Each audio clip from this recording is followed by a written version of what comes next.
Irmãos, eu estava em casa pensando que assunto deveria falar hoje para a igreja e para os demais aqui presentes e aqueles que estão também nos assistindo, aos quais quero estender.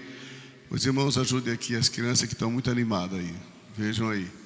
E os que estão nos assistindo também recebam nossa saudação e nossa palavra de agradecimento por estarem conectados conosco. Capítulo 15 do Evangelho segundo escreveu Lucas. Nós temos aqui neste capítulo algumas histórias que alguém denomina as 3 histórias de amor que estão registradas aqui no livro ou no Evangelho segundo escreveu Lucas. E eu quero, portanto, compartilhar com os irmãos uma palavra.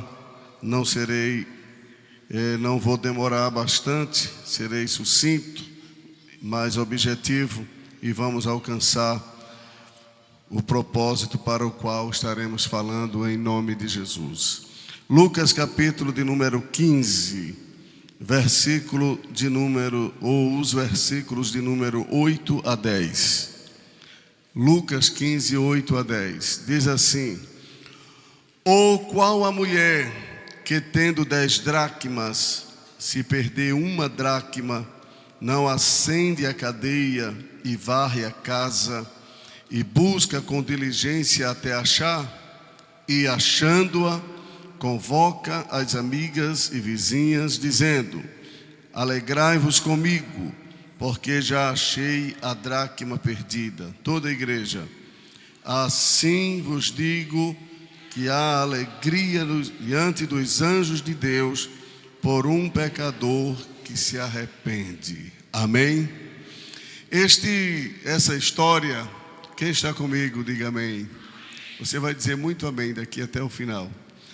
Então, essa história que acabamos de ler, ela faz parte de um conjunto de história de perdidos e achados que estão registradas aqui no capítulo 15 de Lucas, a partir do versículo 1.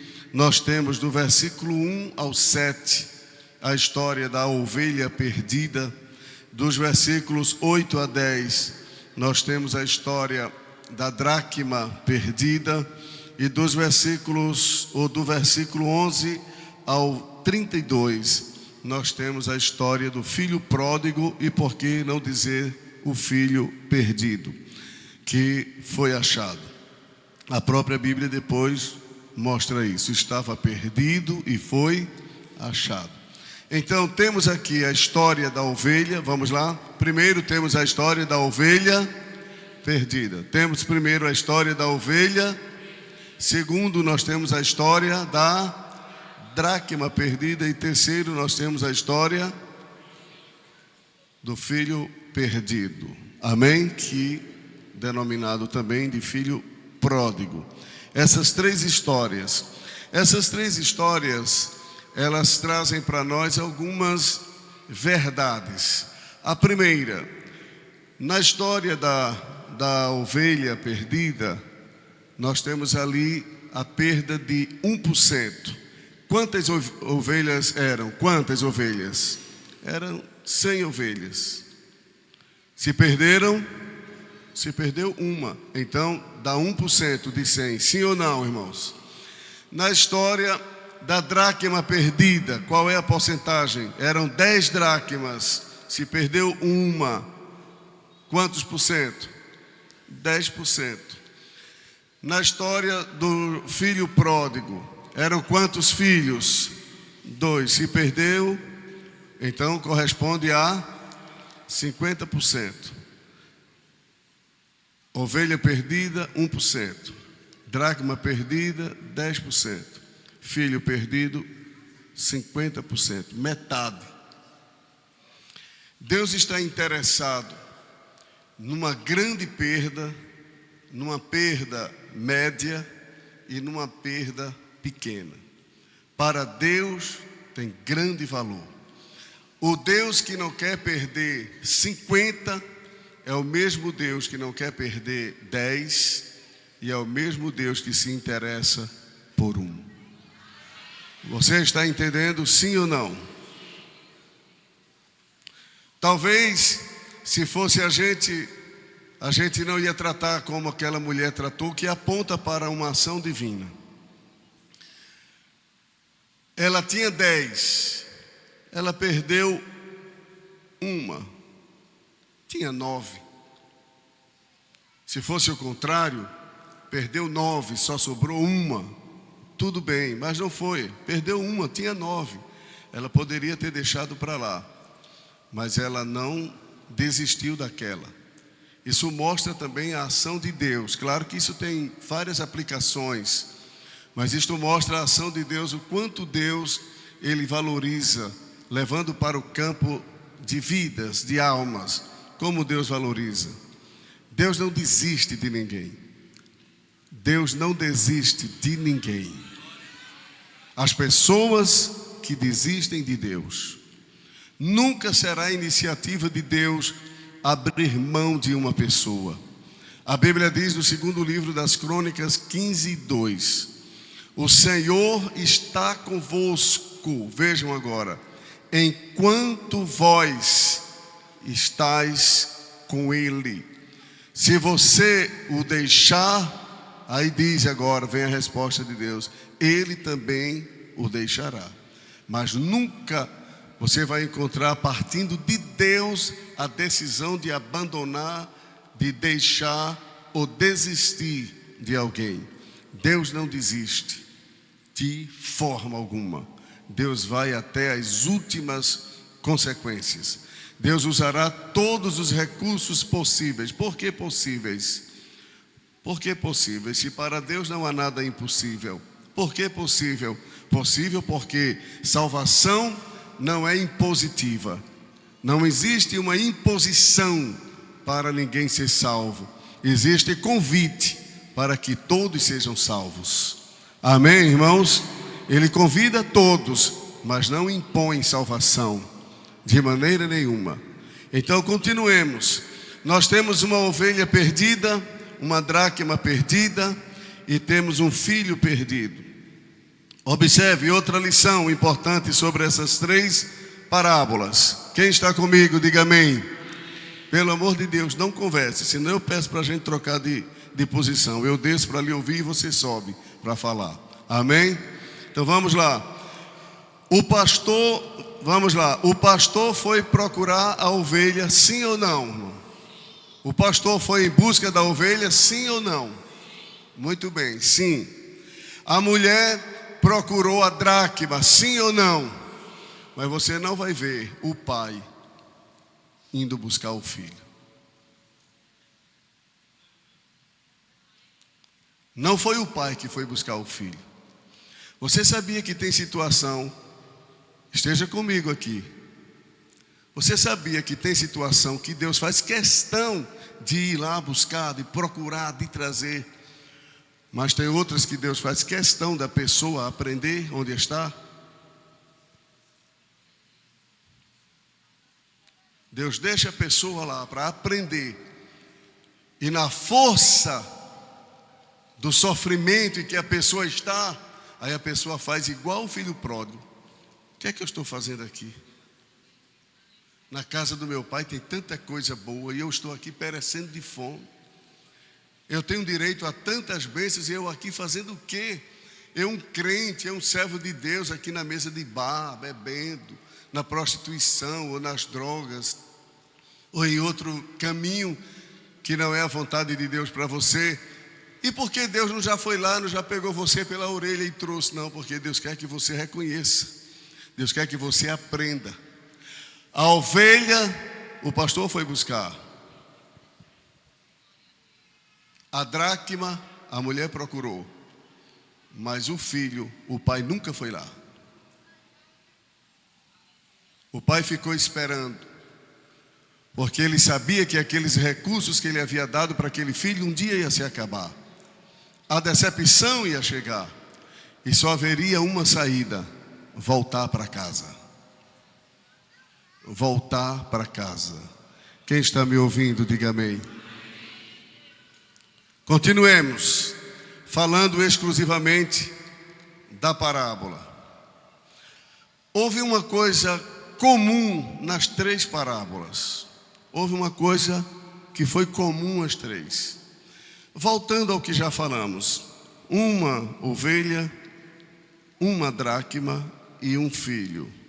Sim ou não, irmãos? O pastor foi buscar a ovelha, a mulher procurou a dracma, mas o pai não foi buscar o filho. O filho foi quem teve que cair em si e voltar para casa. Mas há uma coisa em comum às três. Vamos ver.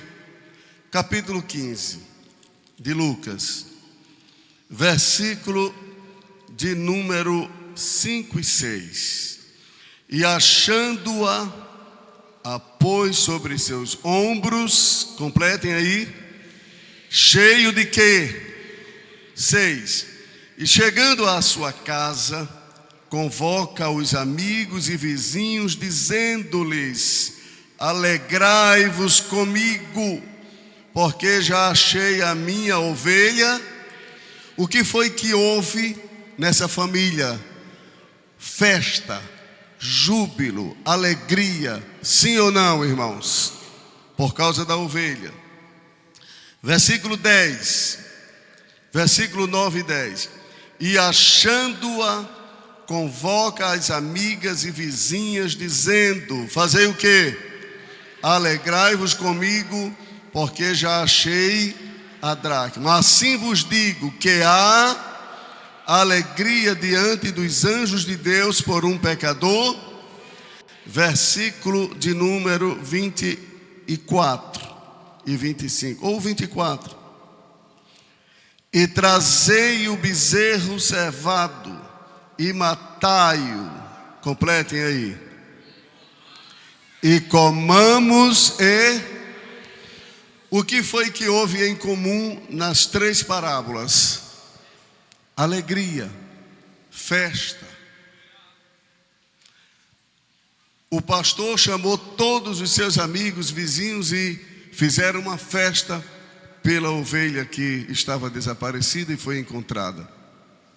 A mulher chama as vizinhas e amigas e faz uma festa pela dracma que estava perdida e foi achada. E o pai chama todos os seus e faz uma grande festa por causa do filho que estava perdido e voltou para casa. Olha aqui para mim, por favor.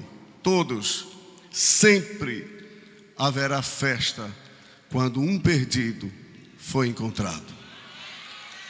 E não é festa apenas aqui, é festa no céu. Os irmãos veem como a igreja reage quando diz: onde está a primeira alma? Já levanta, a igreja já dá uma sacudida boa. Quando diz a segunda, aumenta a festa. E assim vai aumentando. Cada vez que vem uma pessoa à frente entregando sua vida a Jesus, a igreja reage com júbilo, com exultação, com gritos, com glória. É assim ou não é? Agora imagine, essa é a festa que há aqui. Imagine lá. Eu quero aproveitar para dizer: se tem alguém aqui afastado da igreja, você é responsável de realizar uma grande festa hoje no céu. E o que é que eu posso fazer, pastor, para provocar essa festa no céu? É se voltar hoje. É vir hoje ainda. Não deixe para amanhã. Eu fosse você, fazia a maior festa que o céu já teve através de você. É você retornando hoje para o seu lugar. Quem diz amém? Continuando, falando exclusivamente dessa parábola da dracma perdida. Nós temos algumas lições importantes. Primeiro, essa dracma perdida, o que poderia se perder, aponta para as pessoas que estão perdidas. As pessoas que estão perdidas em casa, pessoas que estão na igreja, mas estão perdidas. Vejam que ela estava perdida em casa. A ovelha se perdeu fora, mas a dracma se perdeu dentro. Não foi fora, foi dentro. Há uma diferença. Há pessoas que estão na igreja, mas não têm convicção de salvação. Não estão salvas. Pode estar cantando no coral, pode estar sentado no púlpito, pode cantar nas jades, pode fazer parte da membresia e mesmo assim está perdida. A gente não pode identificar. Eu não posso dizer aqui quem está e quem não está. Não é ético para mim dizer fulano está salvo, fulano não está. Seria mais ético eu dizer todos estão salvos, fica bonito. Mas Deus sabe quem é e quem não é. E há pessoas que sabem também se elas estão bem ou se não estão bem. Essa dracma se perdeu na sua própria casa. Está ali a dracma, que eu ia até falar sobre o que é uma dracma.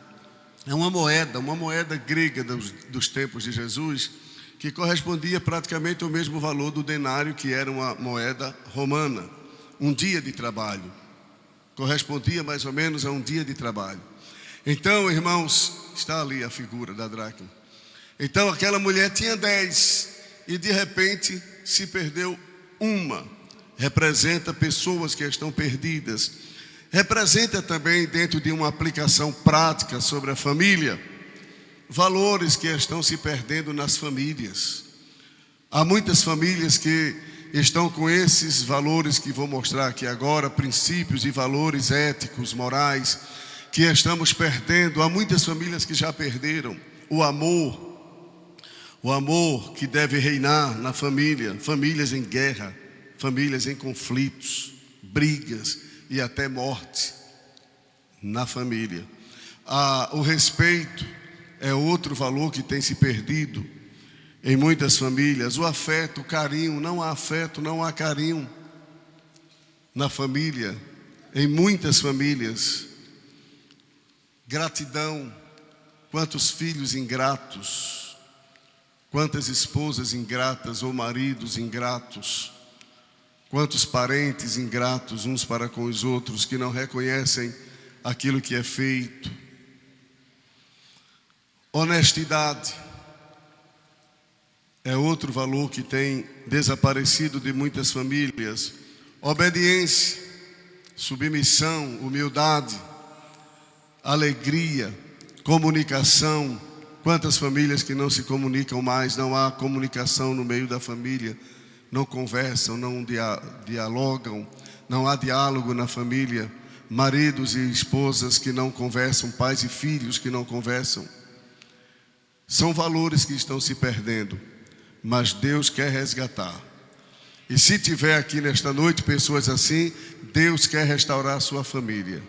Nós iremos fazer uma oração por todas as famílias daqui a pouco. Deus quer restaurar a sua família. Irmãos, olhem para mim, por favor, não conversem. Esteja interessado em ouvir tanto quanto eu estou a falar. O alvo principal de Satanás não é a igreja. O alvo principal do diabo não é o pastor, não são os obreiros. O alvo principal do diabo não é a sociedade, não é a nação, não é o estado, não é a cidade. O alvo principal de Satanás é a família. O diabo quer destruir a família, porque família destruída, sociedade arruinada. Família destruída, igreja enfraquecida. O inimigo investe na família. Se você vier bem de casa para aqui, sem confusão, tudo alegre, a tendência é que o culto seja uma bênção, que você adore e glorifique. Se você vem de casa já brigado, já com confusão, o culto talvez não será muito bom para você, porque você já veio prejudicado. Veja o quanto o inimigo ataca a família. Se o inimigo conseguir atingir o teu filho, toda a estrutura do lar está comprometida. Se atingir o pai de família ou a mãe, toda a família estará comprometida. E, consequentemente, a igreja e a sociedade, porque essas são frutos daquela. Isto é, igreja e sociedade são frutos da família. A família é a base de tudo. Porque é que hoje tem quase uma quantidade semelhante de casamento e de divórcio. na maioria das vezes, ataques do inimigo para prejudicar a família. O inimigo quer destruir tua família. O diabo quer destruir minha família. O diabo quer destruir a nossa família. Mas nesta noite, nós estamos reunidos para ouvir Deus falar, através da sua palavra. E eu digo a você sem medo, que aquele que instituiu a família, ele é o construtor da família. Ele é poderoso para sustentar a tua família, para proteger a tua família. Talvez você diga assim: mas pastor, a minha família já foi afetada. Ele é especialista em restauração. Ele restaura a família. Diga amém por isso. Ele restaura. Ele é o Deus que restaura. Então, há muitas famílias que estão sem esses valores: o amor, o respeito, o afeto, a gratidão, a honestidade, a obediência, a humildade, a alegria, a comunicação. Eu coloquei apenas esses, mas são muitos outros. E aquela mulher, quando ela perde aquela dracma, ela não deixou para lá. Ela não disse assim: eu tenho 9 pelo menos aqui e vou deixar essa para lá, essa não vai fazer falta. Ela disse: não, eu vou procurar. Irmãos, tem pessoas, você que está me ouvindo aí em sua casa, escute bem isso aí. Há pessoas que abrem mão tão fácil do seu casamento, da sua esposa. Parece que isso aqui não é uma mensagem para o domingo. Eu nunca vi dizer na Bíblia que Jesus escolhia o dia que ia pregar determinada mensagem. Ele pregava para quem precisava, a multidão, quando se aproximava. Nós criamos cultos objetivos para dar uma certa organização na nossa agenda de atividade. Mas para Jesus não tinha isso.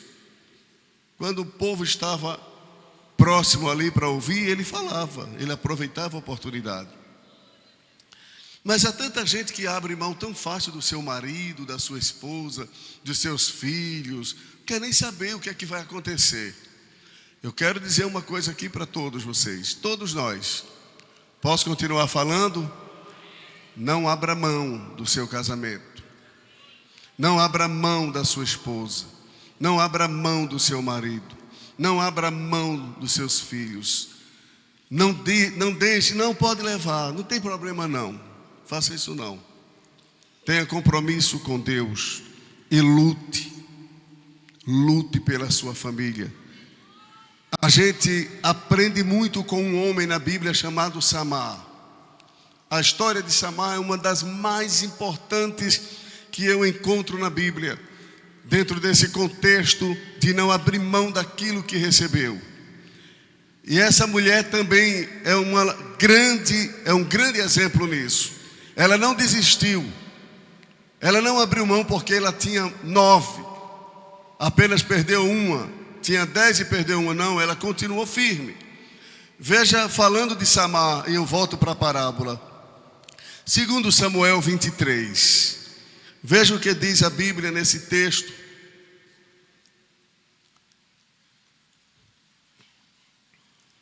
Versículo 11 e 12. Segundo livro do profeta Samuel, eu estou mostrando aqui o exemplo de um homem que não abriu mão de algo que era seu. Versículo 11. E depois dele Samar, ou Sama, filho de Agé, o Ararita, quando os filisteus se ajuntaram numa multidão, onde havia um pedaço de terra cheio de quê, irmãos? E o povo fez o quê? Fugira de diante dos...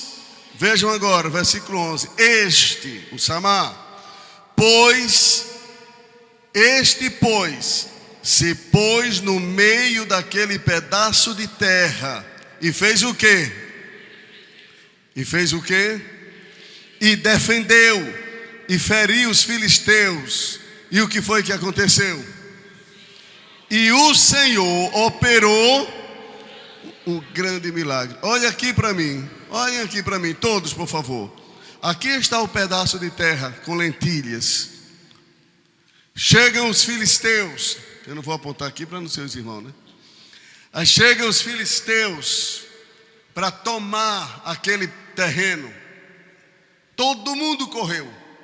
Mas o Samar, ele plantou-se no meio do terreno. Olhem para mim, por favor. Plantou-se no meio do terreno e disse: daqui eu não saio. Ele enfrentou um exército inimigo. Ele só se predispôs a defender aquilo que ele tinha. Tem pessoas que abrem mão tão fácil do que Deus dá. Abrem mão do trabalho. Abrem mão de empreendimentos que Deus dá. Abrem mão de coisas que Deus dá. Desta vida que Deus dá. De família. Abrem mão de tudo. Irmãos, planta os teus pés. E luta com Deus como Jacó. Com Deus, não é contra Deus. E luta com Deus como Jacó. E diz: Senhor, eu não abro mão disso aqui. Eu não abro mão disso aqui. Luta com Deus. Porque o resultado está dizendo a Bíblia. E Deus operou um grande milagre. Segura a palavra de Deus. Há milagre de Deus. Há milagre de Deus para a tua vida, para a tua casa. E eu não estou dizendo isso para você fazer movimento, não. Eu estou dizendo, me baseando no que está na palavra. Há milagre de Deus para os que têm propósitos. Há milagre de Deus para aqueles que lutam para alcançar a vitória. Há milagres de Deus. Um dia uma irmã orou tanto pelo seu filho, que estava no mundo das drogas, do crime. E ela orou. E cansou de orar. E foi dormir. E quando ela foi dormir, ela orou e disse: Deus, meu filho está nas tuas mãos. Tu faz o que quiseres com ele. Daqui por diante, eu não vou me preocupar mais. E ela foi dormir. O filho chegou e foi dormir. Chegou de madrugada e foi dormir. E pela manhã, ele chama a sua mãe e diz: mamãe, eu tive um sonho tão interessante com a senhora de ontem para hoje. Que sonho? Eu sonhei a senhora correndo em um campo para alcançar um troféu que estava lá na frente. E a senhora correu. Quando faltava 2, 3 metros para pegar o troféu, a senhora disse: eu não quero mais troféu, deixa para lá. Aí eu acordei, a senhora dizendo isso. Quando o filho mau, pelo qual ela orava, foi ele que contou. E quando ele contou isso para ela, Deus fez ela entender. O troféu era a salvação do filho. Ela deixar o troféu para lá era a desistência de orar. Não para de orar. O troféu está perto. Falta poucos metros. Falta pouco tempo. Não desista de orar. A vitória não é dos que correm. A vitória é dos que chegam. Você precisa chegar. Você precisa continuar. Você tem que ir até o fim. A tendência nossa é desistir. Quando cansamos, quando desanimamos, quando nos falta força, a gente quer parar. Parar de orar pela esposa, parar de orar pelo filho, parar de orar pelos pais, parar de orar pelo esposo, parar de orar por um parente, parar de orar por uma bênção que precisa, parar de orar porque já orou, já pediu, já insistiu, mas parece que nada acontece. Há alguns passos do troféu, há alguns passos da vitória. Continue. Quem diz amém? Ela não abriu mão. Quando ela percebeu que faltava uma dracma, estava tudo escuro dentro de casa. Então ela entra em ação e começa a procurar. Vamos olhar no texto de Lucas, versículo de número 8. O qual a mulher que tendo 10 dracmas, se perder uma dracma, não acende o que, irmãos? A primeira coisa que a mulher fez aqui, acendeu a candeia. Acendeu a candeia. Isso fala de luz. Isto fala da palavra. O que está precisando na tua casa para Deus restaurar a tua família é a palavra. Tem muita gente tirando a palavra da família, e quando tira a palavra da família, a família enfraquece. Coloca a palavra. A Bíblia diz que todos aqueles que ouvem as minhas palavras e as praticam, será semelhante ao homem que edificou a sua casa sobre o quê? Sobre a rocha. Você quer ter uma família estruturada, sólida, resistente? Construa sua família com a palavra. Fala da palavra para os teus filhos, para a tua esposa, para o teu marido, para a tua casa. Fala da palavra. A palavra de Deus. Olha, irmãos, o diabo sabe, se ele pudesse, ele fazia eu calar-me aqui agora do que eu vou dizer. O inimigo sabe do poder que tem a palavra de Deus. Você sabia que tudo que existe, que você pode ver, o mar, o céu, a terra, as estrelas, tudo que existe, são frutos da palavra de Deus. Não existe nenhum poder superior à palavra. Pela fé entendemos que os mundos que agora existem foram feitos pela palavra. Você não sabe o que Deus é capaz de fazer enquanto eu estou falando aqui a sua palavra. Enquanto eu falo aqui agora, Deus pode libertar. Enquanto eu falo aqui agora, Ele pode salvar. Enquanto eu falo aqui agora, Ele pode curar. Enquanto eu falo aqui agora, Ele desmancha laço, Ele quebra correntes, Ele coloca pessoas em liberdade.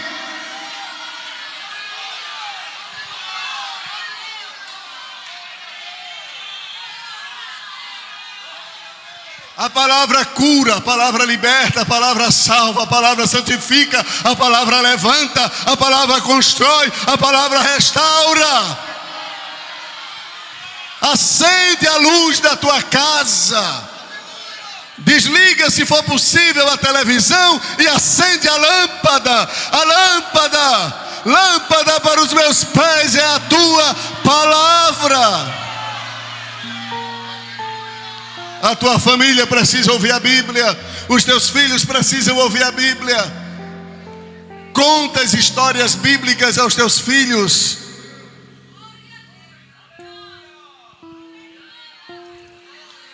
Acendeu a luz. Primeiro passo, acendeu a luz. Segundo passo, pegou a vassoura. Tremendo. Não adianta querer varrer a casa se a casa estiver em trevas. Acende a luz. Usa a vassoura. Isso fala de faxina. Talvez a tua casa está precisando de uma faxina. Talvez tenha entrado tanta coisa ruim. A Bíblia diz: não meterás abominação na tua casa. Tem casa de crente que tem tanta coisa, irmãos, que não combina para uma casa santa.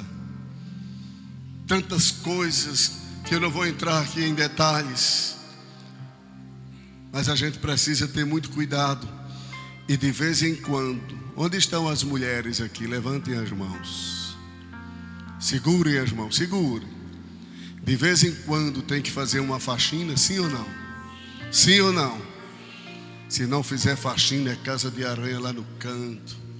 Pode baixar. É tanta sujeira. E eu vou dar um conselho agora no mundo prático. Nunca faça uma faxina e jogue o lixinho para debaixo, não. Faça a faxina, tire tudo. E na sua casa, a família precisa isso também. Faça uma faxina. Você vai encontrar a dracma que está perdida. Você vai achar os valores que estão perdidos. Os pais precisam sentar com os filhos e ensinar aos filhos que os filhos precisam amar e respeitar os pais. Ele não deve impor. Você não tem que impor. Você tem que ensinar. Eu não tenho que obrigar os meus filhos a me amar e a me respeitar. Eu tenho que ensinar os meus filhos a amar e a respeitar. resgatando os valores perdidos dentro de casa. A mulher acendeu a luz, a mulher pegou a vassoura e começou a varrer a casa. Mas não para por aí. A mulher continuou. O versículo diz que se perder uma dracma, não acender a candeia e varre a casa. Veja o que diz ainda: e busca com diligência. Isso mostra da sua persistência, constância, insistência, propósito, decisão. Ela continuou. Isso mostra que ela empregou esforço. Sim ou não, irmãos? Ela empregou esforço. Aí diga assim, todos digam assim: até achar. Ah, mas eu já procurei. Já achou? Volte lá. Mas eu já varri. Mas já encontrou? Não. Continue. Eu já acendi a luz. Não resolveu nada ainda? Continue. Você tem que lutar até achar. Você tem que batalhar até vencer. Quem diz amém? Até achar. Ela dedicou esforço e foi perseverante até encontrar. E quais foram os resultados? Ela achou. Ela encontrou. Versículo 9. Leiam comigo, versículo 9. E achando-a. Você está vendo que a Bíblia não mostra essas mulheres ajudando a dona da dracma, mas na hora da festa ela não se alegrou sozinha, não. Ela disse: eu quero é todo mundo aqui. Às vezes tem coisas que a gente passa sozinho. Há batalhas na vida do crente, do servo de Deus, da serva de Deus, que às vezes ele luta só, ela luta só. Mas na hora da festa você tem que convidar todo mundo. Por que todo mundo? Para servir de exemplo para os outros, para estimular os outros a fazerem o mesmo, a buscar a Deus, a confiar em Deus. E ela chama agora suas vizinhas e amigas. Ela convoca suas amigas e suas vizinhas. Eu fiquei com vontade de fazer uma pergunta aqui agora.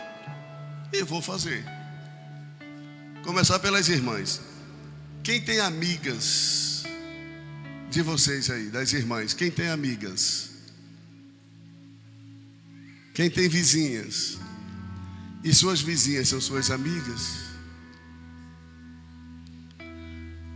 E dos homens, quem tem amigos? Porque se a gente não tiver amigo, irmão, a Bíblia diz que o homem de muitos amigos pode até congratular-se, se alegrar, mas há amigo mais chegado do que um irmão. Precisamos de amigos, viu, irmãos? As irmãs precisam de terem amigas, amigas sinceras, amigas leais. Amém? E ela chamou suas amigas e suas vizinhas e disse-lhes: alegrai-vos comigo, porque já achei a dracma perdida. Assim vos digo que há alegria diante dos anjos de Deus por um pecador que se arrepende. A única pessoa na terra, ou as únicas pessoas na terra que tem poder de fazer festa no céu, são os pecadores. Quando se arrependem, fazem festas no céu. A Bíblia não diz que a gente consegue fazer festa no céu, mas a Bíblia diz que o pecador faz festa no céu. De que maneira? Quando ele reconhece seus pecados, quando ele reconhece suas misérias, quando ele busca de Deus a salvação e o perdão. A festa nos céus por um pecador que se arrepende. E eu concluo perguntando: onde está uma pessoa que deseja se voltar para Jesus e fazer festa no céu nesta noite? Tem alguém que deseja vir? Todos em pé. Já vamos encerrar, todos em pé.